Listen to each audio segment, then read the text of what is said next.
I just want to let you know how I feel.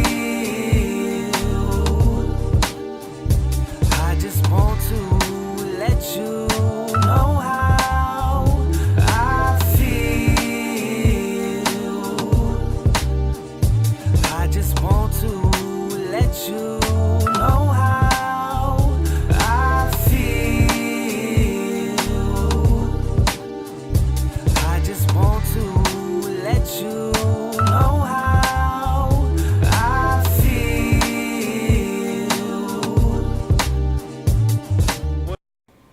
Welcome to the best of If I Ruled the World Radio, as we look back at previous episodes and show you clips. This one is our very first episode, episode number 1, cuffing season. I love buying gifts for people. I don't know why. I just enjoy the whole process of buying gifts and choosing the right gift for the right person. So you got like a little stack of like... No. I buy them as I go, you know? Like the last guy I talked to, I outdid him, to be honest. How much you spent?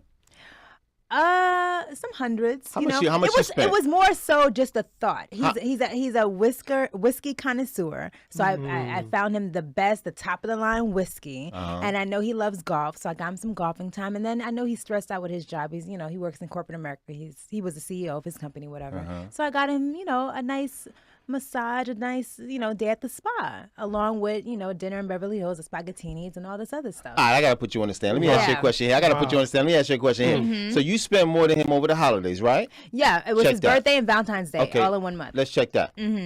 How about throughout the whole 12 months of that year? Well, we didn't go that long. How long your day? He couldn't last that long. That's what I'm talking about. There you go, fellas. Look at the pretty face, fellas. At the end of the day, I am the lady. So, you see? I knew what it was. She's the prize. You hear that? I am the prize. But, even though I'm the prize, I'm still a giver. So I expect that from a guy. Once a year. Maybe twice. No. Listen, if you do not hit me up on these 4 days out of the year, you have to lose my number. Which 4? Let's get it. What's that? Let's count them down. Birthday. Boom. Valentine's Day. Boom. Christmas. New Year's. If you don't call me, and I mean verbally, not text, if you don't call me or if I'm not with you physically, you're done. Wow. You're out of here. I'll block you. I won't even respond. That's it. So there's no busy. There's no, I was in the studio. God. I had $1 for every time I heard, I'm in the studio. BX all day. Studio. I would have first month's car note on the Delgado or something. On my full-grown fan, we know what it is. Oh, my God. You want to know what happens in the studio? I know what happens in the studio. I worked at record labels. Hold on. Whoa, wait a minute. Who you been in the studio with? Back up. Whoa, baby. We got to go deep. Who we been in the studio with, Fabby? What's the deal? I've been in some sessions, I've been in some studio sessions. Okay, give me a verse or give me a hook. They know I'm not giving. Come on, let's see what it is. We dropping it. Let's just say this: I don't deal with R&B cats no more. So are you telling me that R&B cats are worse than the rappers? You know what? In a sense, they are. Surprisingly enough, wow. Yes, they are. Because they are. They're almost like wolves in sheep clothing. Because they come off all smooth and kind, and they're the worst ones. At least rappers, they come out. You know what it is, like right? They're already DMX at you, yeah. So you know what to expect. Yeah. The Johns and Dragon. Right. They about to scare you. It's like, dang, do you want to punch me in the face or kiss me? Wow. That's what's up. You want to punch me in the face or kiss me? You never know. In the BX, you make it both. Yeah, Boogie. That was episode number 1. Now off to episode number 2. Are they your Mr. or Mrs. Right? Check it out. One thing I don't go for is a guy who opened the door for me.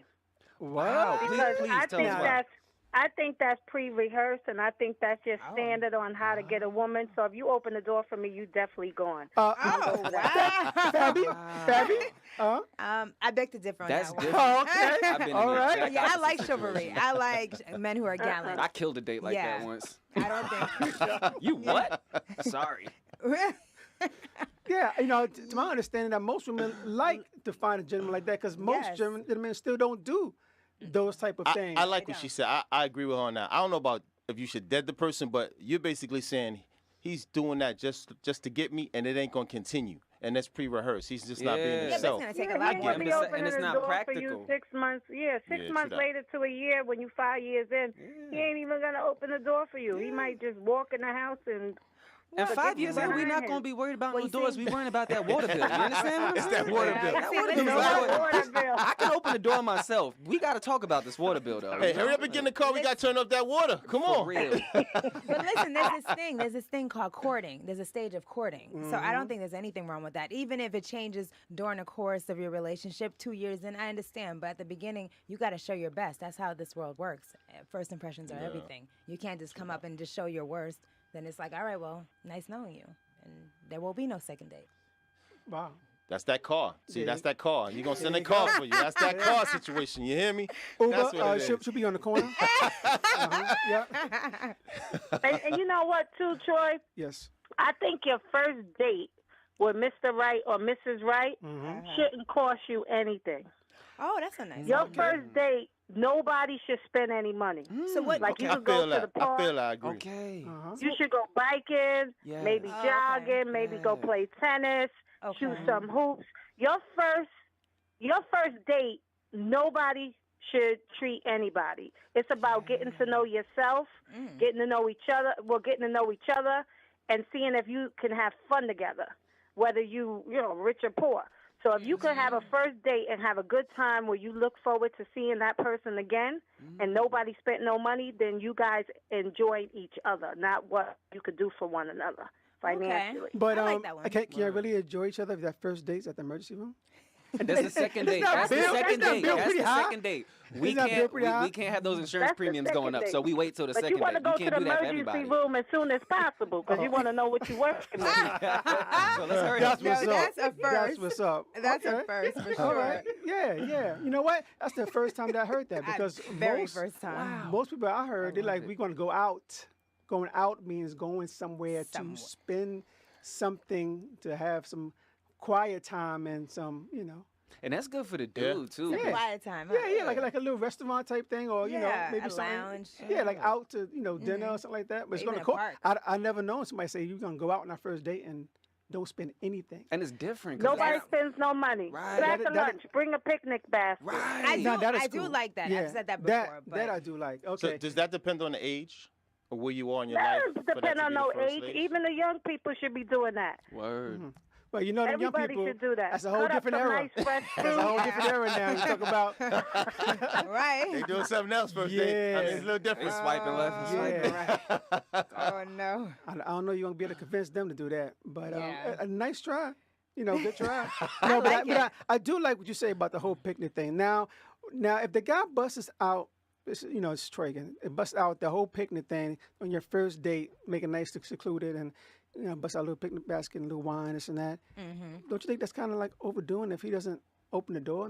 That's kind of like True. Yeah, it's kind of going against it. Like you want to open the door, but you're gonna pull out a picnic basket and we have some Yeah, wine and some cheese, and we out here. It's Yeah. kind of weird. Because that's kind of pre-rehearsed in Yeah, itself. that's kind of Right. pre-rehearsed. That's definitely more pre-rehearsed. Dinners every night. You know what I'm saying? Like, Official, yeah. some days it's going to be Hungry Man in a microwave. Oh. White Castle in the building. Right, hey. I remember White White Castle. Oh. Yeah, so and I do commend that you do let them know that no money needs to be involved. It's about us getting to know you, you getting to know me, and we'll start there first before we actually move forward. And I do think that is extremely important. If you think this right here is potentially that Mr. or Mrs. Right, you want to definitely weed it out, in a very few dates before it goes too far, and then before you're in a relationship and the person is nothing like you thought you wanted. Right. The them to be representative like. is gone. Yeah. Yeah, I appreciate that. The real person Well, comes. when y'all have a Mr. Right and Mrs. Wrong, I'll call back because I got something for that too. Oh, okay. Well, it Ow. seems like we got a friend of the family now. Yeah, we do. Okay. Keep on calling in, back. caller. Yeah, definitely. Yes. That's what the show is about. So you always feel free to call in, share any thoughts, any comments. We definitely appreciate you out there in the Poconos, Adrian. And Nice. hopefully we speak to you again another time. Yeah, we on here every Friday. So thanks. Good looking out. This next episode is our highest rating episode thus far. My Crazy Ex. Check it out. And you remember that Eddie Murphy concert where he was like, "Ooh," you make a girl go, "Ooh," Yeah. So that's what happened. Oh, yeah, hey, 15 you put the El Boogie on it. I learned you it. Put the El Boogie I learned it. I was trying things out. I heard that woo, and I was like, "All right, you good? You good?" She's like, "Yes, I'm good." I'm like, Oh my gosh. Cool. So then, I come back into the room and I'm like, "Yo, it's time to get dressed. Time we got to go. I got to go to Damn, work." you trying to kick her out that quick? Yo, I got things to do. At 15, I was still working. Savage. I was still working. I was still grinding. Savage. And she was like, "Nah, I'm not going nowhere." I'm like, "Yo, okay, stop playing. Come on, we got to go. We got to roll out." She was like, "No, I'm not leaving. I'm not going anywhere." I'm like, "Yo, stop playing. Yo, I got to go to work. I ain't got time to play around. Like Yo, that. I'm out." I like that. So chick ran into my closet, jumped behind like my clothes and stuff, and jumped in the back and closed the door and locked the closet. I'm like, "Yo, stop playing." I said, "Yo, you know what? I'm out. My mom's come home and see you." And be like, "Yo, who's the chick in your room?" I'm like, "Yo, I don't know. Call the cops, whatever." Damn. Yo, word up. So I bounced. You gonna and do her I like went that? to work. And I came back home at night. She was still there. And no, I came back home at night. She was gone. I said, "All right, cool. It's done. So I ain't even calling the chick no more. It's a wrap." Mm-hmm. The next day, she comes to the house. I see her. I don't let her in. So after a while, she left. So she's walking down the street, and then she go by my boy's house. Big shout out to Hal Boog. And my boy was like, He got his own stories too. Shout out Hal. So my boy was like, "Yo, what's good, done?" She's like, "I went to go see Troy, and he won't let me in." He was like, "Yo, sorry to hear that. If you like, you can chill in my crib until you come see his Oh sister." my God. That's the Hal I know. That's the Hal I know. Please, Oh yeah, that's the Hal I So know. then I'm You like, see what I "Yo." have to deal with? So big shout out to Hal Boog. So he called me later on that night. He was like, "Yo, so your girl, she's walking down the street, kid, chilled in the crib. I smashed. Hope you don't mind." What? I'm like, BX. "Yo." Yes, BX. I'm like, "Yo, how you gonna ask me that after the fact, man? Call me before." I'm like, "Yo, it's so good, man. I'm done with her, man. It's you. Matter of fact, you doing me a favor. Keep her off me. It's all good." But unfortunately, he didn't make her go, "Ooh." Oh. So she came back to She came back Boogie? again She another came back day. to El Boogie. Knocked on the door. Luckily, I wasn't there the next time. So I wasn't there. So she went to his house, knocked on the door. And you know how, Boog, what happens? You knock on your door uninvited. Come inside.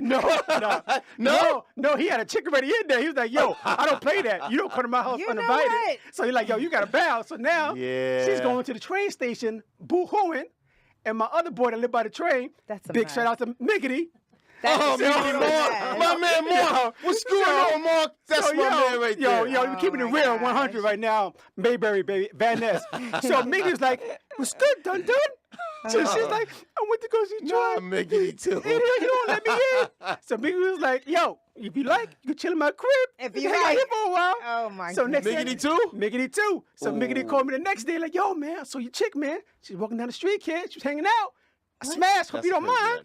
So I'm like, "What's wrong with y'all two, your dudes, man? What's wrong with your friends? What Yo, kind of I'm friends like, you get all my have? leftovers." What She's kind like, of, hold on. What kind of chicks did you pick? Yeah. Unfortunately, like I said, I was young and I didn't even know it. That's okay. I was the first. I was the first one. So I'm like, I'm definitely ain't dealing with this chick. Oh, It's done. my So because goodness. I had told them, I was like, yo, chick is crazy. This and that, she's wild. This and that. So he like, I just wanted to see how she was. Because you was telling her, tell us how she was. I want to see how she was. He said, but I'm done with her, man. She's crazy, man. I said, yeah, she's crazy. That's why I try to get rid of her. This and that. Yeah, she crazy. Yeah.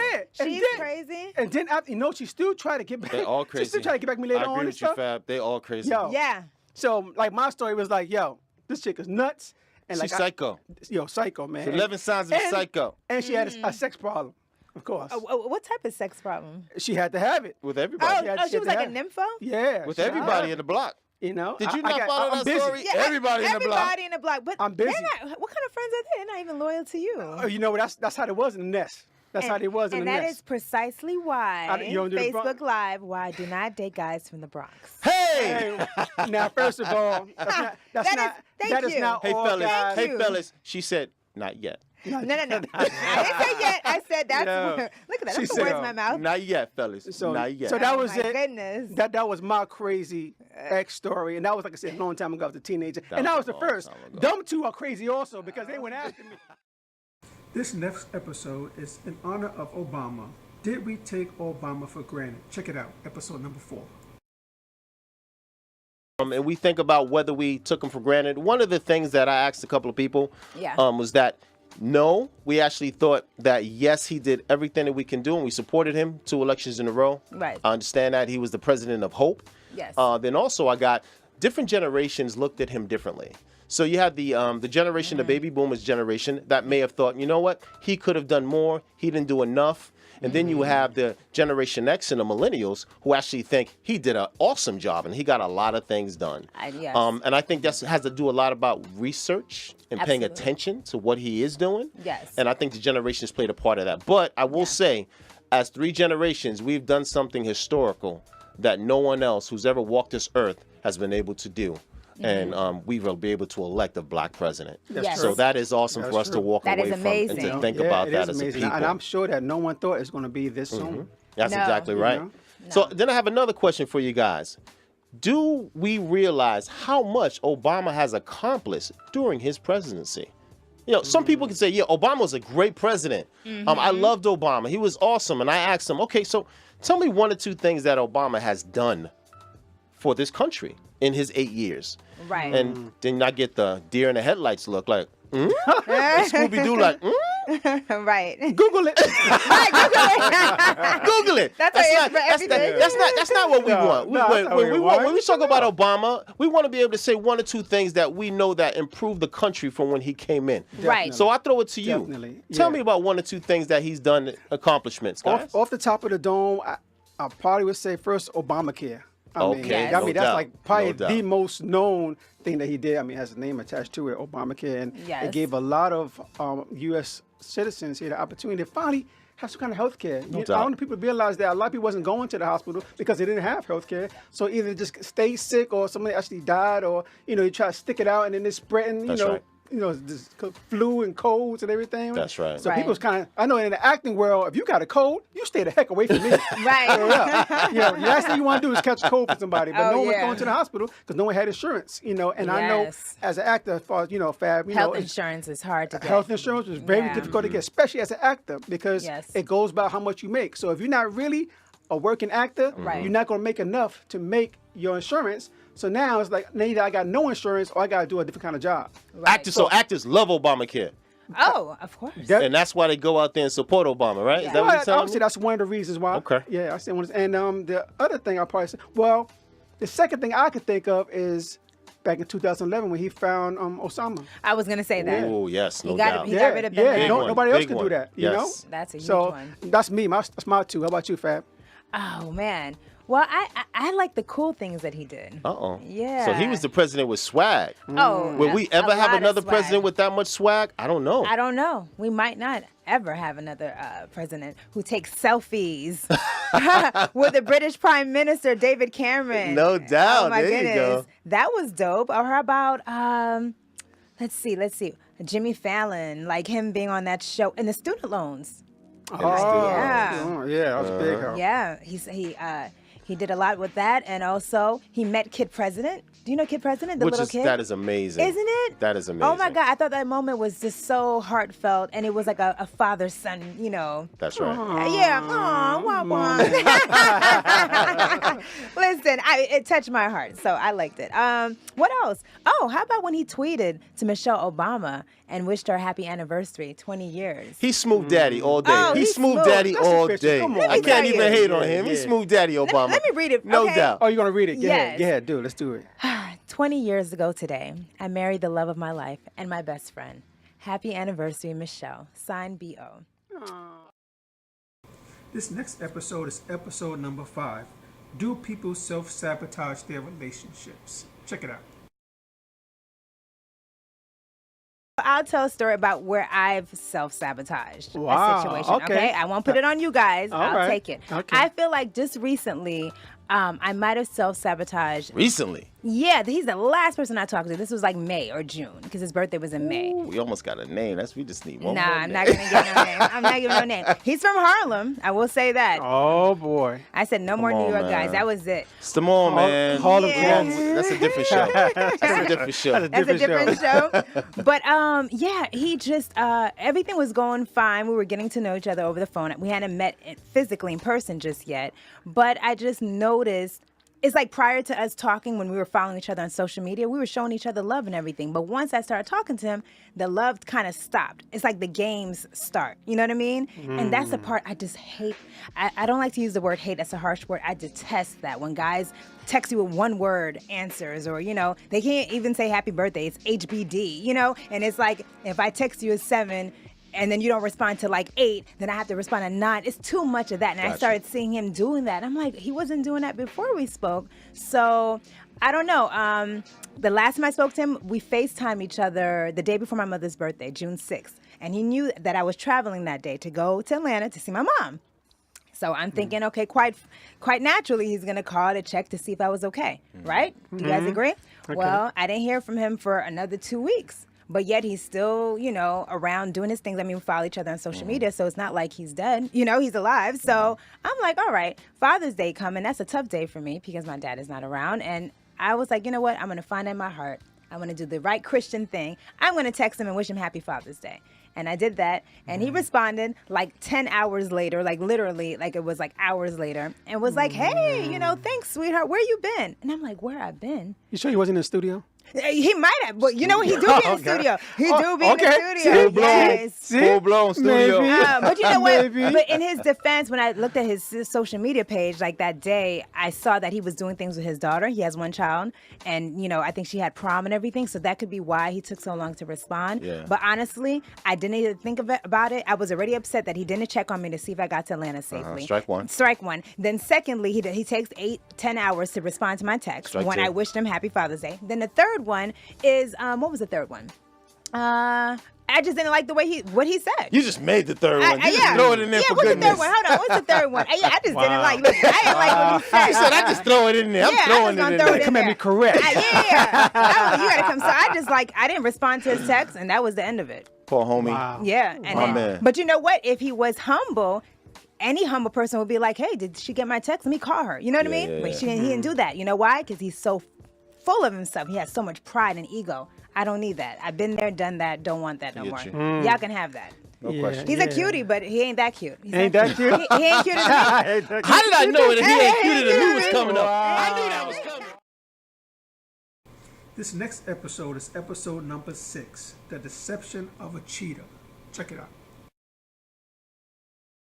Let me ask you guys a question. So Thanksgiving, you know, I went to this Thanksgiving, you know, kind of stayed here locally, not with family. Okay. But, you know, there's always that time where you're dating someone and it's that moment. Should I bring them to Thanksgiving? Are we at that level in our relationship yet or not? Right? Should I bring them home or should I not? Remember that movie with Ashton Kutcher and Bernie Mac? Absolutely. Guess who's coming to dinner? Yes. Or something to that effect. Classic film. You know, it was real funny when she brought him home and the daddy was like, who's Hold this? up. And why is he here? You know what I mean? With Zoe Saldana. That's right. Yes. Any experiences like that? Or, well, let me ask you this question. When you're dating someone, who do you bring home, Fabi? And who do you leave away? Me, myself, and I. You don't bring nobody home? Yeah. No, I've had girlfriends maybe come by, like, you know, but as far as significant, you know, I think we've already established in the last episode that I'm a runaway bride. I don't ever bring nobody home. You mean to tell me you've never brought anyone home? One time. Okay. And that was my ex.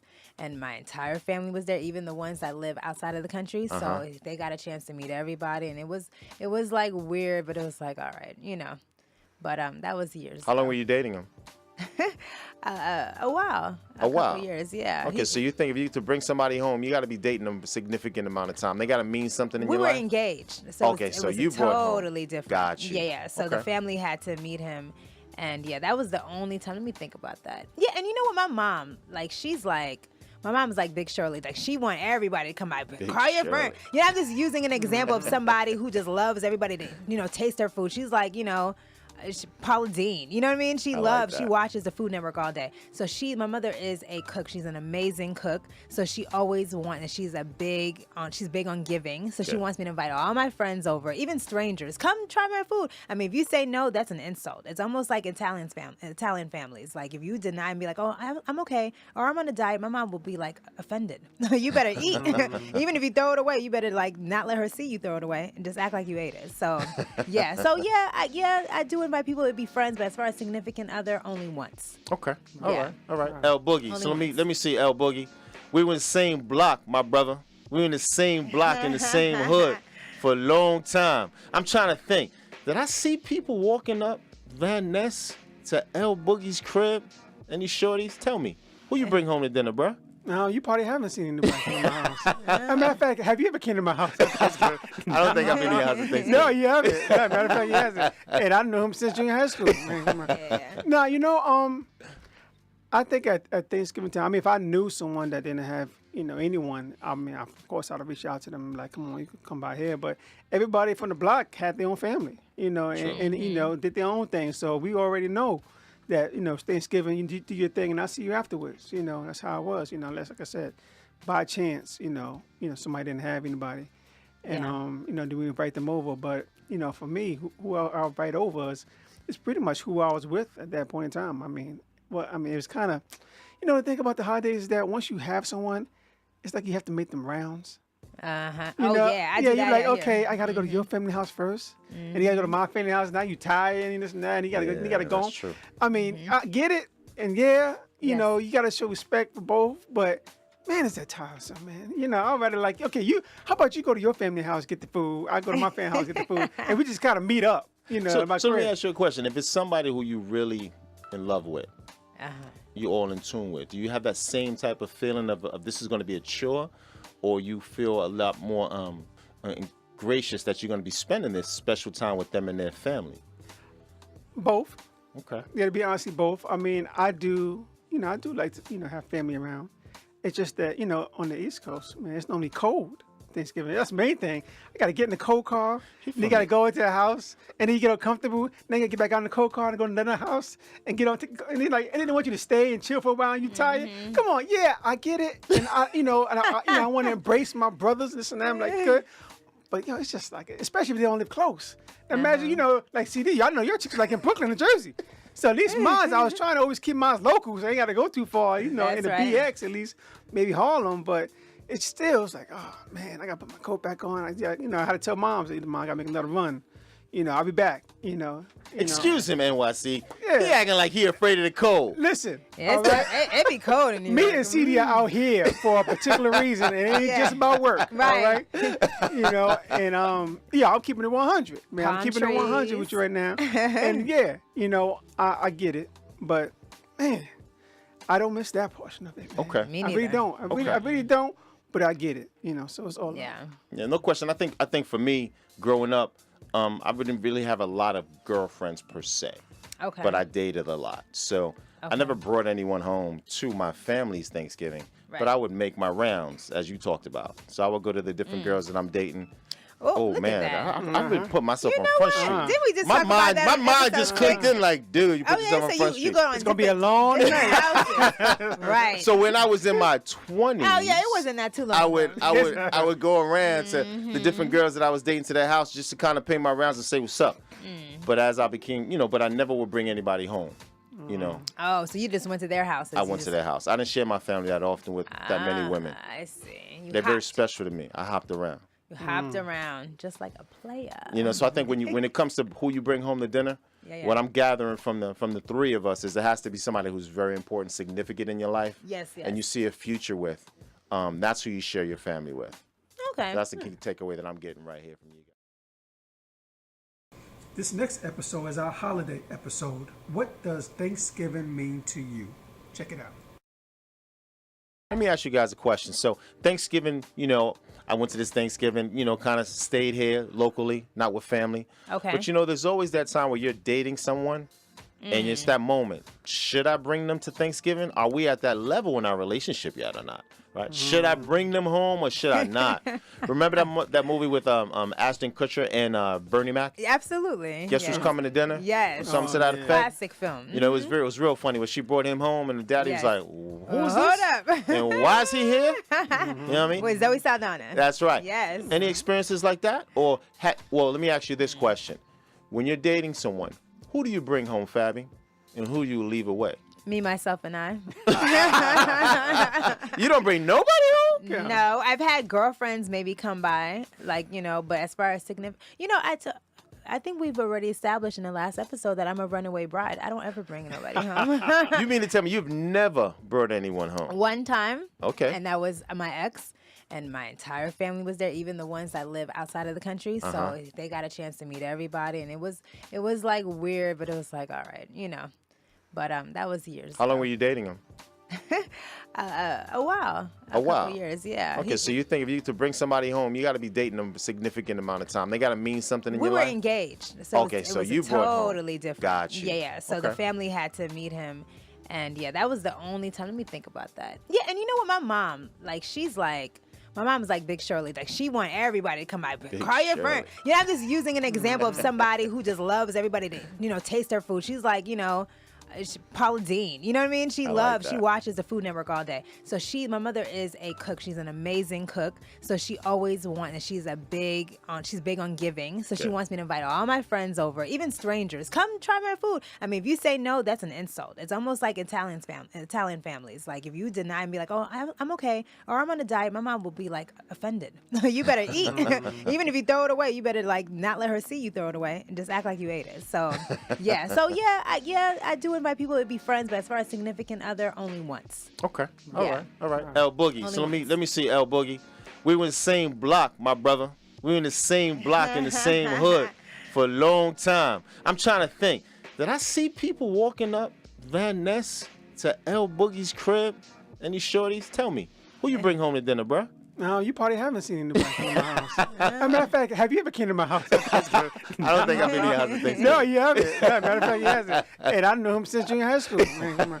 No, you know, I think at Thanksgiving time, I mean, if I knew someone that didn't have, you know, anyone, I mean, of course, I'd reach out to them like, come on, you can come by here. But everybody from the block had their own family, you know, and you know, did their own thing. So we already know that, you know, Thanksgiving, you do your thing, and I'll see you afterwards. You know, that's how it was. You know, unless, like I said, by chance, you know, somebody didn't have anybody, and you know, do we invite them over? But you know, for me, who I'll invite over is pretty much who I was with at that point in time. I mean, it was kind of, you know, the thing about the holidays is that once you have someone, it's like you have to make them rounds. You know? I do you're that, like, okay, I got to go to your family house first, and you got to go to my family house. Now you tired and this and that, and you got to go. That's true. I mean, I get it, and you know, you got to show respect for both, but man, it's that tiresome, man. You know, I'd rather like, okay, how about you go to your family house, get the food, I go to my family house, get the food, and we just kind of meet up, you know. So let me ask you a question. If it's somebody who you really in love with, you all in tune with, do you have that same type of feeling of this is going to be a chore? Or you feel a lot more gracious that you're going to be spending this special time with them and their family? Both. Okay. Yeah, to be honest, both. I mean, I do like to, you know, have family around. It's just that, you know, on the East Coast, man, it's normally cold Thanksgiving. That's the main thing. I got to get in the cold car, and you got to go into the house, and then you get uncomfortable, then you got to get back out in the cold car and go to another house and get on, and then they want you to stay and chill for a while, and you tired. Come on, yeah, I get it, and I want to embrace my brothers, this and that. I'm like, good.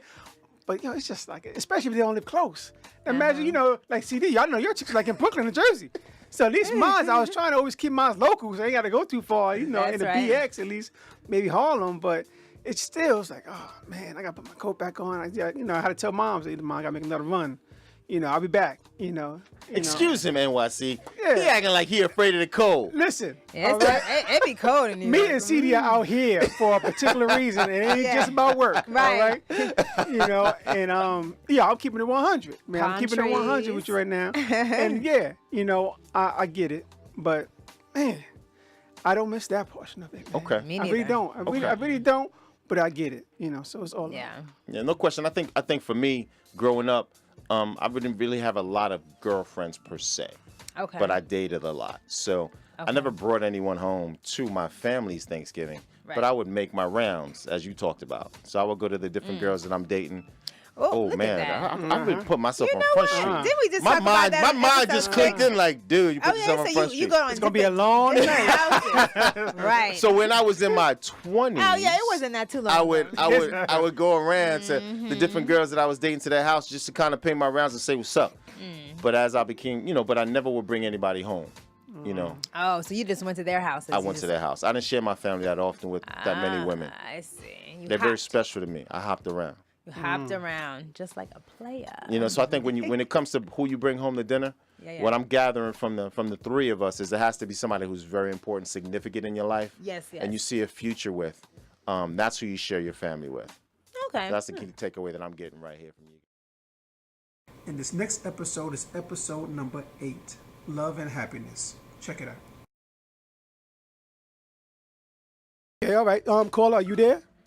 Yeah, I'm here. Oh, good. Welcome to the show. This is If I Ruled the World Radio. Please say your name. Where you calling from? My name's Uche. I'm calling from Chicago, Illinois. Uche, is this the supermodel Uche? I don't know if I'd use supermodel, but yeah. Well, okay. Well, Uche, are you with the Wilhelmina models, Uche?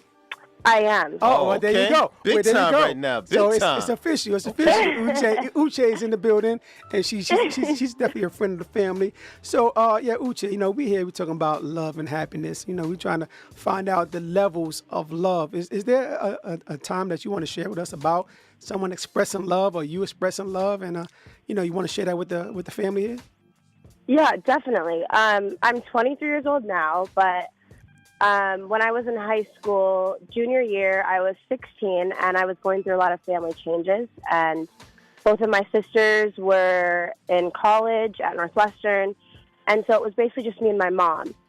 And my mom decided to move to Illinois to be closer to my sisters, so I was going to have to, move schools my senior year. And at that time, I was full of angst, so it seemed like the end of the world to me. I was honestly horrible to deal with. I didn't want to move schools. It seemed like the end of the world to me just because I was at that age, and it was just, it was hard. I get it. And we have this close family friend. She's about 10 years older than me, so she's more of my sister now, but she's known me since I was 10, and we've gone to her wedding. She has 3 kids now, but we've always been around her. And so I remember the summer before my senior year, I had moved to Southern Illinois with my mom and started at the new school. Absolutely hated it. And I remember calling my family friend, and she's 10 years older than me at the time, so she's just starting her family. She had just had a baby. She just got married. And she was like, you know what, why don't you just come stay with us during the week? I'll drive you to Illinois every single weekend. And so she had... she literally rearranged her entire house for me just so I could have my own space, my own room, my own bathroom. And I didn't realize at that point how selfless that was of her. But now that I'm reaching close to the age that she was when she did all of this, I don't know if I would be able to do the same for somebody else. She put her entire life on hold just for me. And I don't know if I was necessarily grateful at that time. I was so young, and I kind of just saw it as the world owing me. But she really took the time to literally just set apart her entire life and rearrange it for me, and I appreciate it endlessly, and I'm able to see that now, that it was extremely selfless. That's an amazing story, Uchi. Thank you for sharing that with us. Yeah, no problem. That's what's up. So what was the key lesson? Is that something that you would pay forward as you go through your life, that part of unconditional love and selfless love that you talked about? Definitely. No, I feel like a huge part of unconditional love is sacrifice, and sacrifice meaning that you don't expect something back from the person, because it's literally you're doing that because you love them. And I feel like knowing that, and knowing that I have someone like that in my life, I will definitely treat people differently than I would have before. I would 100% do the same now. That's what's up. Yeah, that's very special, man. Yeah, we definitely appreciate you taking the time out to be able to share that with us, and the impact that it put on your life. People don't realize that, you sharing love with someone is going to impact how they feel about the next person. So if you treat them bad emotionally, they're going to treat the next person bad emotionally. If you show them love emotionally, they're going to, carry that love on to the next person. And I thank you for definitely expressing that. You know what? Definitely. Uchi, we got to get you out here on the show with us, man. For we got to get you to hang out. I'm going to be there next week. You're going to be for next. Sure. All right. So you know what? Definitely. The email here is at ifirulethworldradio@gmail.com. You let me know your schedule. We're going to try to get you out here, so you can be able to, at the World Show, see who you are. You can be able to promote your stuff from out there. This is family here. That's what we're doing here. Perfect. We're trying to give everybody a voice. So we definitely. Great. Thank you so much. Thank you. We appreciate Thank you for calling in. And I get that email, and I'll get back to you. All right. Perfect. Have a good night. All right, you too. All right, Have a good night. All right, bye. As we end the year, these were our last final episodes. This is episode number 9. What does forgiveness mean to you? Check it out. Why would you choose to forgive a person? Well, what's your reason? My reason to forgive someone is so that I can move on in my life. Move on, okay. So I'm not stuck in that period of my life. In that chapter. Right. Every time that tape is playing, that I'm still there and I'm not living. And I'm not sharing in the moments. I'm not actually reaping the moments that I'm in right now. Like I'm not fully invested in that moment because I'm still stuck in before, which is going to hinder the relationships that I am moving forward. Whether it's a new girlfriend, whether it's a new anybody, I won't trust them, so I got to get over that so I can trust people and give them a fighting chance when we get to meet each other. Yes, it's true. I mean, for me, my reasoning for forgiving a person is peace of mind. Peace of mind is so important. It's so imperative. Like, you cannot function, you can't be productive and be successful in life if you don't have peace of mind. True. I know so many people, so many artists who have insomnia. They can't even sleep at night. They're waking up in the middle of the night. They can't even get a good 8 hours of sleep because their mind is always racing. How am I going to make this money? How am I going to pay my rent? I hate him. I hate her. All the time. You got to have peace of mind. I don't care how wealthy you become, how famous you become. If you don't have peace of mind, you're done. And that's why a lot of celebrities end up committing suicide, drug overdose, alcohol abuse, is because they don't have no peace of mind. There's no joy. There's no calmness. There's no real joy in them. Not even happiness, because happiness is conditional. You could be happy one minute and not happy the next minute if somebody give you bad news. But joy is unconditional. People don't have joy in their soul. So that's why I do it. I do it more for me, not for them. Yeah, not for them. How about you, Troy? Well, I haven't really have anyone ask me to forgive them. Really? And I've had a lot of wrong done to me, And I had I'm gonna tell a situation here. Okay. I grew up with a single mother that raised 4 of us by herself, and her and my dad had a fallout.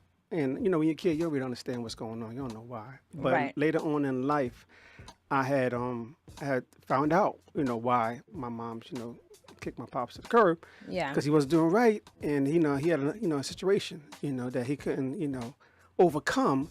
Right. And it was causing some havoc to the family. And later on, he had presented himself to me, saying that I had some issues, and I didn't know how to deal with it. Right.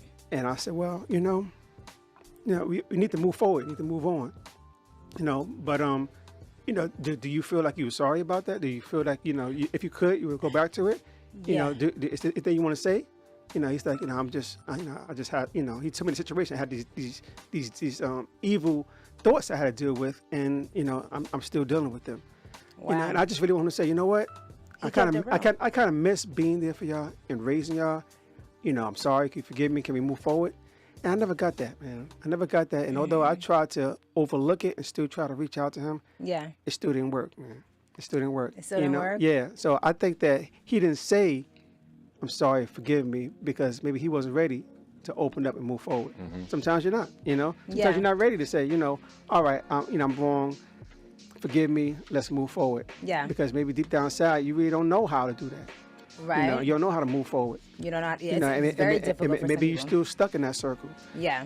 Sometimes you just need someone to help you say I'm sorry and find a way to forgive. And like I said, I never had that, option. And I was actually looking for it. I was looking for the opportunity to say, yes, I forgive you, because there's power in me saying that, well as them saying, wow, you know what? He said it, he actually forgave me. Yeah. And now I can have this bond, and I still don't have it. And that's something I feel like I really wish I could have had. I'm sorry. I have to ask this question. So what I'm hearing in the conversation is someone asking for forgiveness, or you saying that ability, having the power to say, yes, I forgive you, giving you solace and giving you peace. Right. Does the word does it have to be that? Does it have to be exact word? Do you forgive me? Or could it just be the nature of the relationship and the nature of, you know what? Yeah. We're good and we're building past the past, and we're trying to start a new friendship from day one, because not everyone grew up in an era where they were man enough or emotionally strong enough to ask for that emotion, ask for that forgiveness. I agree. Just them extending their hand is them saying, I'm sorry. Right. Yeah. And I still didn't get that. You didn't get that either. I still didn't get the hand extended, and I extended the hand to try to help him come closer. Listen, I know it's difficult for you to do it. Here's my hand. You know, just take it. Did he shake it? No. Do you have something on your hand? I had that strength on my hand. You know, I had that old man grip on my hand. Hey, what you had in the other hand? Ready. What you had in the other hand behind your back? In the other hand, I had that strong goju punch ready, just in case. Just in case I had to do it. Maybe that's what he saw. Maybe he saw that. Maybe.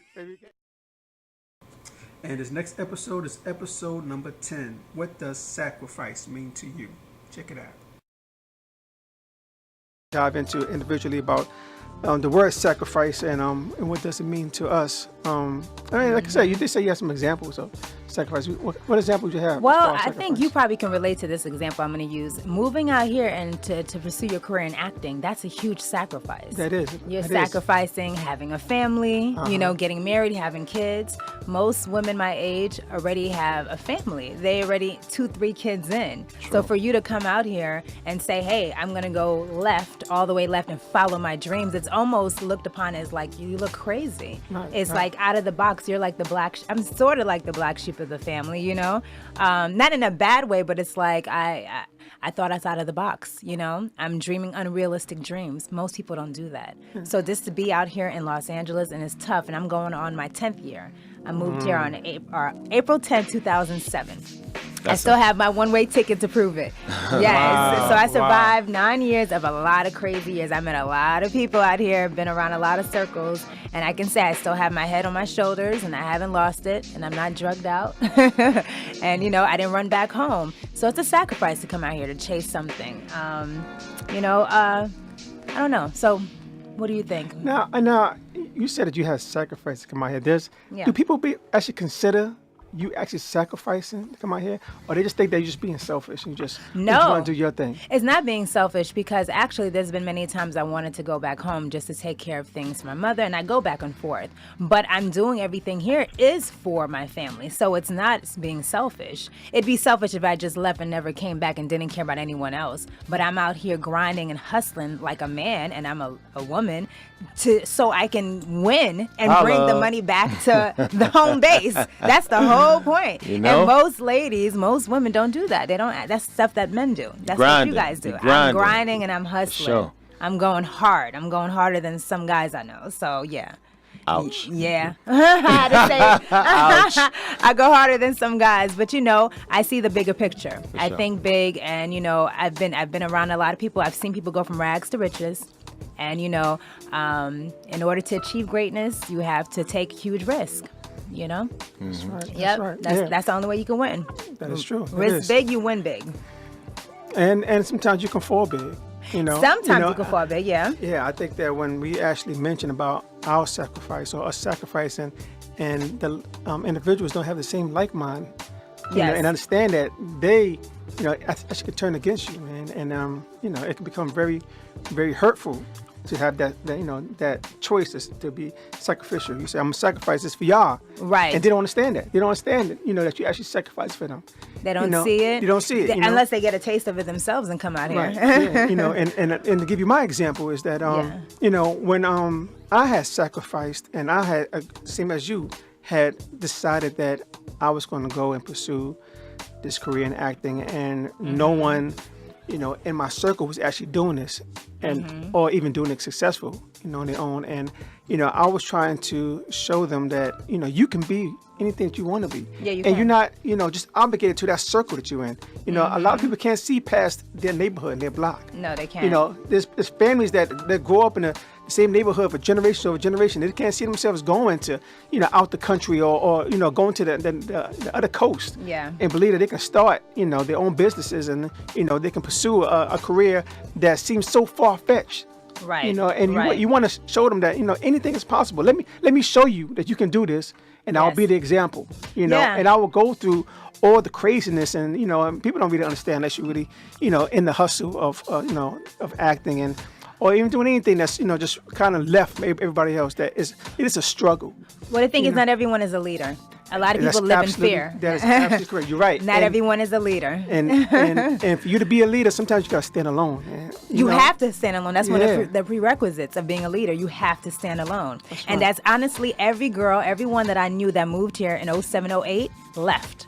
They went right back to New York, right back to the Bronx, right back to Brooklyn, right back to all day. ATL. They was like, deuces, this is too much. I mean, I had a lot of friends who are singers, dancers, actors, and they're talented, super talented, but they couldn't take it because either they ran out of money because of, bad management skills. They couldn't take the peer pressure of looking a certain way, having a certain type of body size. They couldn't take rejection and criticism. Out here, you get a lot of criticism, and it's not always constructive. It's just criticism. It's meant to break you, like the army. Right. People come out here. People are here just to hurt people's feelings and break you. Yes. And it don't take much for most girls to be out. Right. And then lastly, the most important one, they can't stand by themselves. That's right. They don't know how to live on their own. They have to have a man. They have to have a boyfriend. Yeah. This place is survival of the fittest. I think more than New York. If you can make it out here, you can make it anywhere. This is where, like, a lot of people say, "Oh, I'm making it in an ATL." Of course you are. Rent is like $500. Like, of course you're making it in an ATL. Yeah. Of course, come out here and see if you can make it without no mom, no dad, no support, and see if you can make it. I bet you they'll be running quicker. They'll be out in half a week. I already know. Yeah. People talk, but once they come out here, it's totally different. That's right. Totally different. That's right. I know. And we kind of went towards the whole industry thing because a lot of people don't understand the mentality of an actor or someone that wants to be a leader, and all of us are actual leaders. And it is, and Fabiola just hit it on the nail. You have to be able to stand on your own. And you have to be able to take and endure all of it. And most of it, 90% of it, is not pretty. No. And out here, the ones you think that's going to help you could actually be trying to hurt you. Yeah. And I'm quite sure Fab had encountered that. 90% of the people out here are really jealous of you, don't want to see you benefit. And they will actually seem like they're helping you just so they can lead you to a ditch. To a ditch of pain and hurt so that they can be able to talk about you after the fact. Oh. Yeah, and that's the reason why, I keep my circles, extremely tight. CD's actually the only guy that I actually would hang out with and that I trust, besides one other individual that, he's from the East Coast also. But but I know, hundreds. I mean, you look at my Facebook page, I got thousands of people that, I'll say, yo, what's up? What's good? And at any point in time, you may see me in the street, conversate with somebody. Yeah. But do I trust them? Nah. Yeah. And our last episode was episode number 11 for the year. What does redemption mean to you? Check it out. You know what? I think we have a caller. We got a caller online. Okay. Do we have a caller on the line? Yeah. Welcome to If I Ruled the World Radio. We are talking about redemption.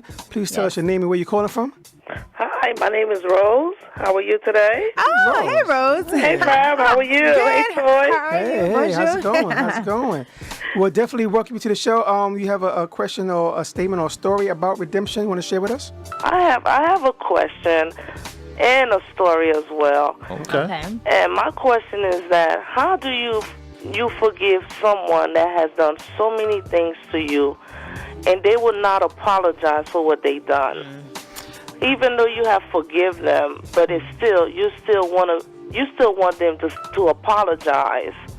And I want to know the answer to that because I'm having a hard time dealing with that. Okay, well, we kind of discussed that on episode 8. What does forgiveness mean to you? And I kind of answered that same question you had.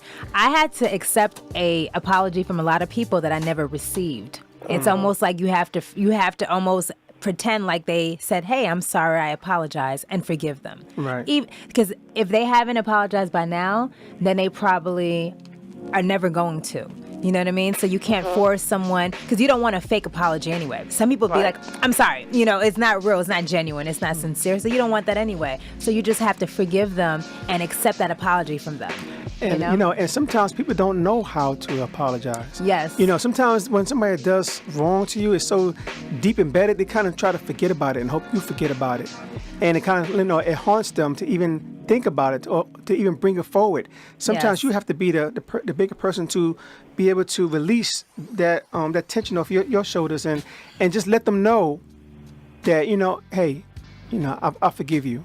Right. And just give them a straight, honest feeling that they know what you're talking about. And that actually will release that tension from them, and it will clear you as well, also, so you can move forward as well. Sometimes you actually do that. You need to do that because you won't get that actual apology, and you'll be waiting forever. The person won't do it because they don't know how to do it. Yeah. And sometimes you just have to, which is also very difficult to do. But if you can, build that up in yourself to be able to say, you know what, I'll forgive them. Not even that, I'll go further and let them know that I forgave them. Yeah. Well, you know what, Rose? I actually have an example of someone just recently. There's a lot of people. I made a list of people that I wanted apologies from. Is that your favorite ex? No. I don't want an apology from him. You think I forgot? I ain't forget. Why would I want an apology from my favorite ex? I'm just saying. He's my favorite ex for a reason. He don't need to apologize. No. This guy, he's not a favorite anything. No, but I actually had my prayer time, and I forgave him, and I actually asked my source to bless him in his career, in his endeavors, because what he did to me was had to do with money. And he stole some stuff. He was dishonest, and he did it because he was in a tough position. And so when I did that, guess what? Within a few days, guess who called me? That same guy. Wow. And I had to talk to him in a minute. Wow. Did you take the call? I missed the call the first time, and I ended up calling him back, and then he missed my call, and then we played phone tag for a minute. But I kept calling. I could have just been like, I ain't calling him because I'm already not liking him. But I just literally had a prayer time about him, specifically about him, and asked my source to bless him in his career endeavors. So I finally called him. I hit him again. We finally talked, and he was like, Fab, I know we haven't talked in a minute, but I wanted to call to apologize. How about that? That's do you still look at that person knowing that what they done? How do you look at them still? And how do you let them get away? My thing is, I want everybody that has done me wrong just to be put on blast. Okay, but that's what I'm saying. To be put on blast. I know exactly what you mean. Okay, prepare a table before my enemies, right? Okay, yeah. Well, guess what? But he did that. He made him call me.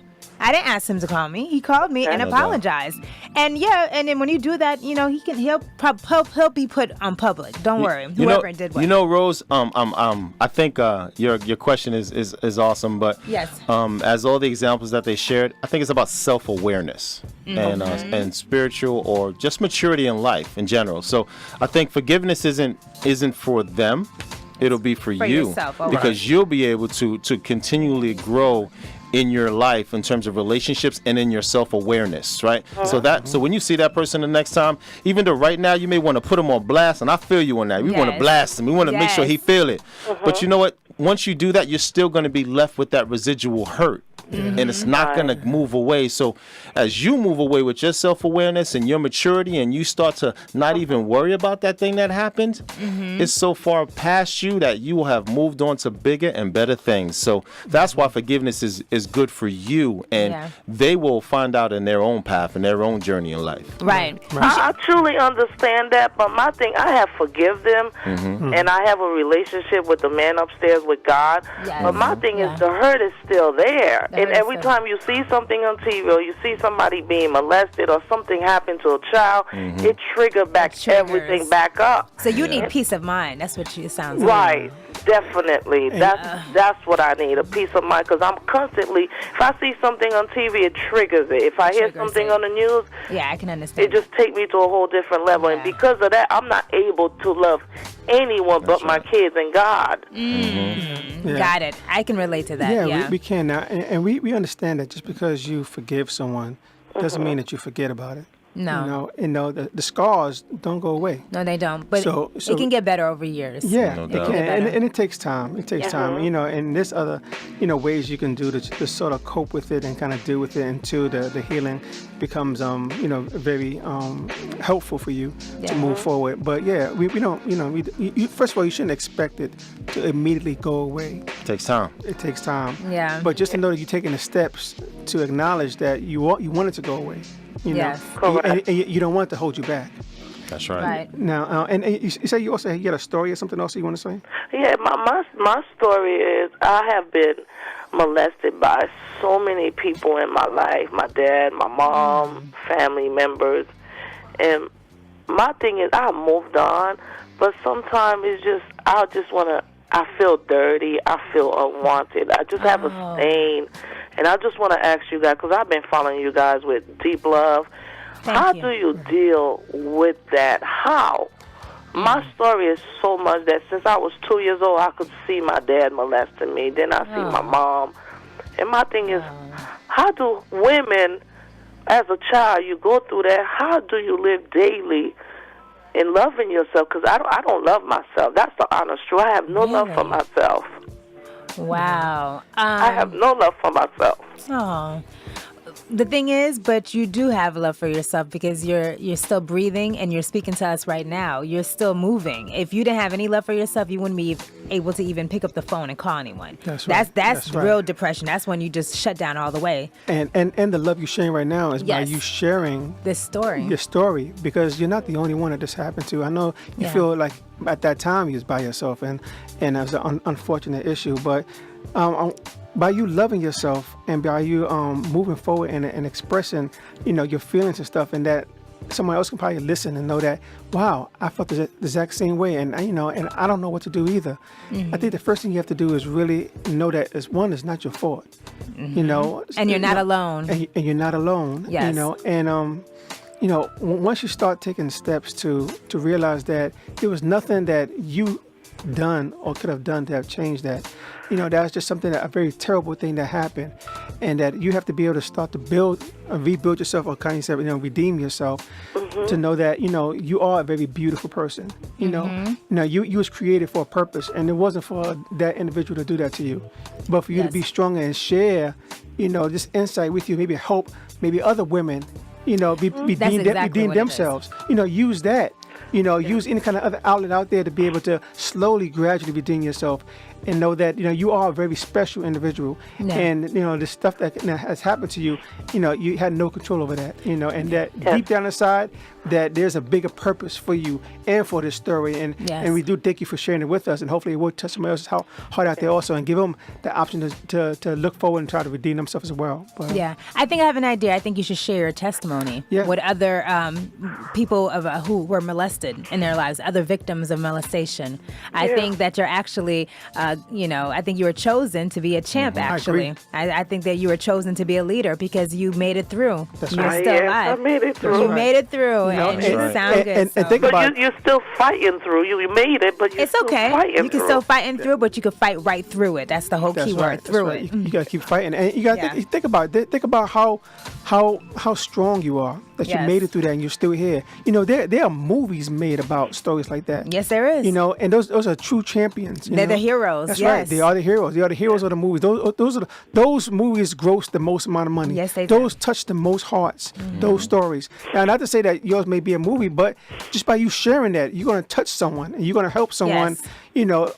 Improve their life, and know that they'll have to stay in that little, that little tight hole where they think that there's no way out of it. It's all black and it's just them. You want to give them an opportunity for light, the opportunity to grow, to know that you still have the rest of your life to live. And you don't want that portion of it to hold you back. And sharing would definitely help that. And the road of redemption is not a lonely road, so you need to have people on that road with you. That's right. Whether that's support groups. That's the point. I just have my kids in God, because I trust no one. I get that. So maybe we can do some research and find some support groups, and we can get in touch with you with that. Okay, that'd be nice. Yeah, that would be, because I think you're actually a hero. That's right. You're a soldier. So that's right. And keep your head up. Make sure you send me an email. If I rule the world radio @gmail.com. I want to know what area you're in, so that Fab and I and the team here can be able to search and kind of find whatever assistance any groups is out there to be able to assist you on that road. And we want you to know that you're not alone now. You got 3 more soldiers with you right now. That's right. It's going to help you get through it. We walk with my you. angels, Thank you. I appreciate You're you welcome. guys. I appreciate Thank you for sharing your story and being Thank you. transparent and vulnerable. All right. Much love, you guys. Yes, Much love. God bless. Keep up the good work. God has greater things for you guys. And hold on to thank him. All you. over. Hold on to him. Don't let him go. Don't let him. I'm not. Much love. He'll never Much let you go. Much love, you guys. Okay, Thank you for calling. Blessed. You're welcome. Have a blessed holidays. You Thank too. you. You too. Thank you. Bye. Bye. Bye-bye. Wow. Now, That was real. That was real. And that was powerful. That was and, real. And that's what this show is about. Yeah. Giving people a voice. And what is our motto? Together we can heal the world. And that's it. That was all of our episodes so far for 2016. I want to thank you for all your support and looking forward to a great year for 2017. So we're going to have a full 1 hour show from here on in. Please continue to support us. We'll continue to make it great. Peace. I just want to. A special thanks to our sponsor, MCA, with membership as low as $9.99 a month. Go to motorclubvip.com. If you enjoyed that promo track during our show, you can reach out to him at artisticcreativeenergy.com.